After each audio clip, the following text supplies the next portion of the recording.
Welcome back.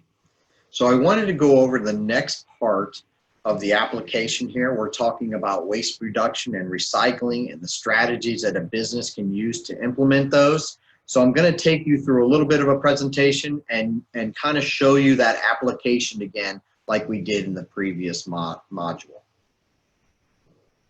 So if you recall, we have these 4 areas that we're focusing on within the green business best management practices. We've already done the business operations, kind of creating that culture, creating those green teams. Now we're shifting on to waste reduction. Following, we're going to be doing water conservation and then energy using after that. So looking at the waste reduction side of this, this is really a major component of best management practices. So whether you generate a little bit of waste, a little bit of recycling material, or you're a larger manufacturing process that has lots and lots of different type of materials that are produced at the end of life, waste reduction is going to be a component of nearly every business, regardless of size or scale. And so when we think about this, there's a couple things highlighted here that we can kind of turn to, reducing office supplies, office papers, looking at ways to donate items or reuse items with it throughout your process. The kitchen, your kitchens and break rooms are a place where a lot of this type of material is generated. This can be food waste. This can be from plates and wares that are not recyclable or reusable. We always stress to use reusable type wares whenever possible. And then taking it further, plastic bags, eliminating those single-use plastic items that customers bring back. Larger companies will actually implement or designate someone who is a recycling quarter to track these sort of rates. So we always want you to do that sort of thing. We're going to talk a little bit about that, and I'm going to take you actually through a waste reduction audit, and we're going to find a way to get your recycling rate and get you a percentage in another part of this course. So turning back to the PowerPoint here, you can see pictured, I have a little station that was set up. This is in my office area. We wanted to go beyond just plastics, glass, and paper recycling, and we have a station set up for our copy and toner paper. We have a station set up for electronics, and then we have the third one there is for plastic bags. All those bags from the supermarket that you get. We order a lot of stuff, so we get a lot of those kind of Amazon packaging type materials. We collect those. These items don't go in the normal recycling, but we have found a place to take them somewhere else. The course really and the best managements all kind of revolve around these goals that were set by the state of Florida back in 2008. I know we kind of covered this a little bit earlier, that 75% recycling rate goal.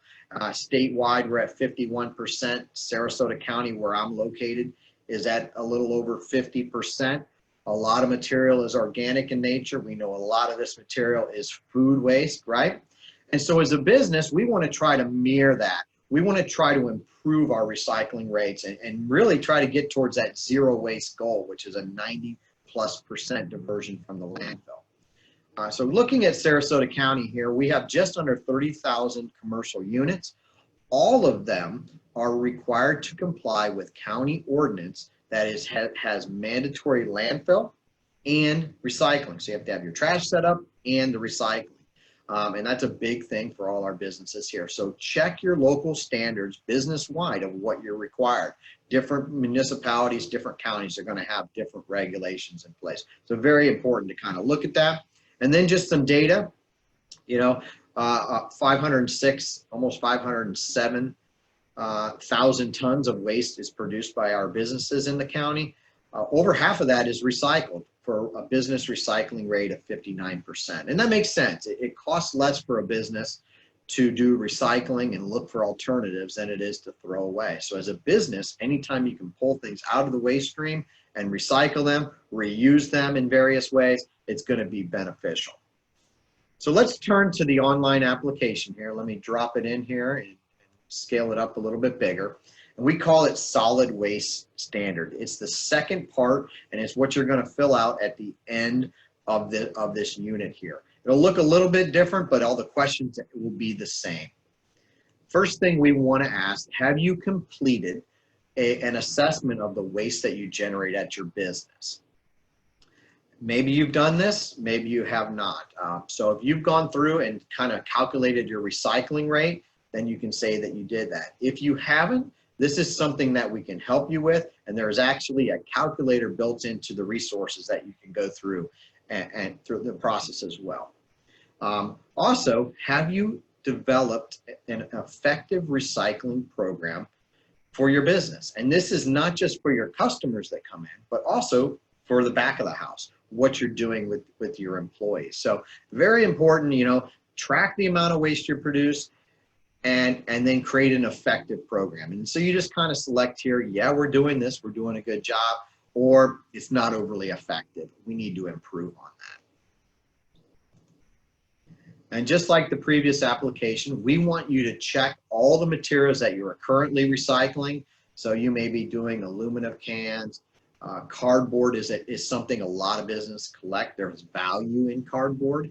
And mixed paper is going to be something as well, bottles, etc. So mark all those things in there.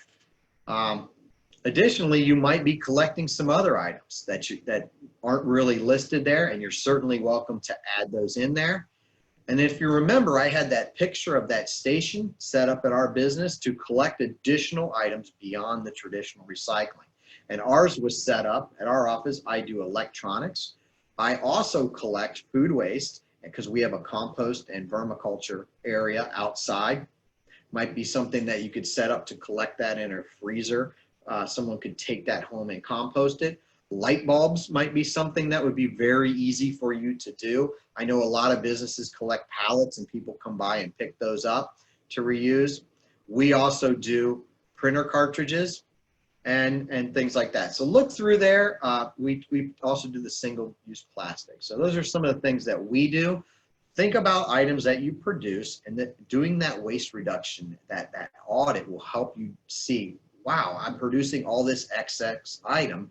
Maybe there's a better way to find a new use at the end of life rather than throw it away into the landfill. So, beyond just the recycling and those items there, we also want to think about what you're doing in your office. Now, I know a lot of this is automated now, and we're moving away from using items within the office, but you're still going to generate a lot of paper. Is there a way to reduce the printing or print on two sides of our paper to reduce our impacts and cost? As part of this, you can make notepads out of old paper. You can try to remove your business from unwanted mailing lists. Maybe you get 3 or 4 magazines from the same place. So everyone's on a certain list. So you might want to remove yourself from some of those lists so you don't keep receiving that product from all these different places. This happens a lot in offices, like a doctor's office, where 3 of them receive the same journal all the time. So maybe there's a way to kind of remove your name from that, or even receive it electronically. Electronic billing and payroll systems, most businesses have started to do that, if not all of them at this point. When we started this program back in 2008, this really wasn't a major part of the program, right? We didn't have the electronic billing or the access to it. Now it's seemingly across the board, and there's lots of reasons for that. So think about things you can do within the office to reduce additional impacts. Some additional ones beyond just those office type paper and products things.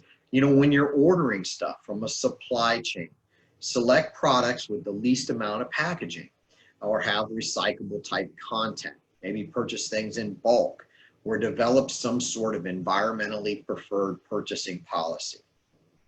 So this is a big thing that's coming in now to play. Again, when we started, there wasn't a lot of this as far as responsible sourcing and responsible purchasing. Now there's such an emphasis on local sourcing and receiving local type materials. Also, you know, it's taking products back. If you continually receive a product from a vendor and there's a lot of excess packaging, talk to that vendor and say, listen, is there a better way to ship this to us so we're not using all this packaging?